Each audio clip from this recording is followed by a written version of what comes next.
حضرت ابو موسیٰ رضی اللہ تعالی عنہ نے حضرت عبداللہ بن مسعود سے کہا کہ اگر ایک شخص کو غسل کی حاجت ہو اور مہینہ بھر پانی نہ پائے تو کیا وہ تیمم کر کے نماز نہ پڑھے؟ شفیق کہتے ہیں کہ حضرت عبداللہ بن مسعود نے جواب دیا کہ وہ تیمم نہ کرے اگرچہ وہ 1 مہینے تک پانی نہ پائے اور نماز موقوف رکھے۔ ابو موسیٰ نے اس پر کہا کہ پھر سورہ مائدہ کی اس آیت کا کیا مطلب ہوگا؟ اگر تم پانی نہ پاؤ تو پاک مٹی پر تیمم کر لو۔ حضرت عبداللہ بن مسعود بولے کہ اگر لوگوں کو اس کی اجازت دے دی جائے تو جلد ہی یہ حال ہو جائے گا کہ جب ان کو پانی ٹھنڈا معلوم ہوگا تو وہ مٹی سے تیمم ہی کر لیں گے۔ اعمش نے کہا میں نے شفیق سے کہا تو تم نے جنبی کے لیے تیمم اس لیے برا جانا؟ انہوں نے کہا ہاں۔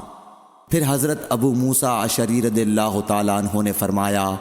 کہ کیا آپ کو حضرت عمار کا حضرت عمر بن خطاب رضی اللہ تعالیٰ عنہ کے سامنے یہ قول معلوم نہیں کہ مجھے رسول اللہ صلی اللہ علیہ وسلم نے کسی کام کے لیے بھیجا تھا، سفر میں مجھے غسل کی ضرورت ہو گئی لیکن پانی نہیں ملا، اس لیے میں مٹی میں جانور کی طرح لوٹ پوٹ لیا۔ پھر میں نے رسول اللہ صلی اللہ علیہ وسلم سے اس کا ذکر کیا تو آپ نے فرمایا کہ تمہارے لیے صرف اتنا کرنا کافی تھا، اور آپ نے اپنے ہاتھوں کو زمین پر 1 مرتبہ مارا، پھر ان کو جھاڑ کر بائیں ہاتھ سے داہنے کی پشت کو مل لیا یا بائیں ہاتھ کا داہنے ہاتھ سے مسح کیا، پھر دونوں ہاتھوں سے چہرے کا مسح کیا۔ عبداللہ نے اس کا جواب دیا کہ آپ عمر کو نہیں دیکھتے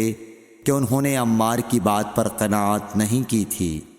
اور یعلی بن عبید نے اعمش کے واسطے سے شفیق سے روایت میں یہ زیادتی کی ہے کہ انہوں نے کہا کہ میں عبداللہ اور ابو موسیٰ کی خدمت میں تھا، اور ابو موسیٰ نے فرمایا تھا کہ آپ نے عمر سے عمار کا یہ قول نہیں سنا کہ رسول اللہ صلی اللہ علیہ وسلم نے مجھے اور آپ کو بھیجا، پس مجھے غسل کی حاجت ہو گئی اور میں مٹی میں لوٹ پوٹ لیا، پھر میں رات رسول اللہ صلی اللہ علیہ وسلم کی خدمت میں حاضر ہوا اور آپ سے صورتحال کے متعلق ذکر کیا تو آپ نے فرمایا کہ تمہیں صرف اتنا ہی کافی تھا، اور آپ نے چہرے اور ہتھیلیوں کا 1 ہی مرتبہ مسح کیا۔ صحیح بخاری حدیث نمبر 347۔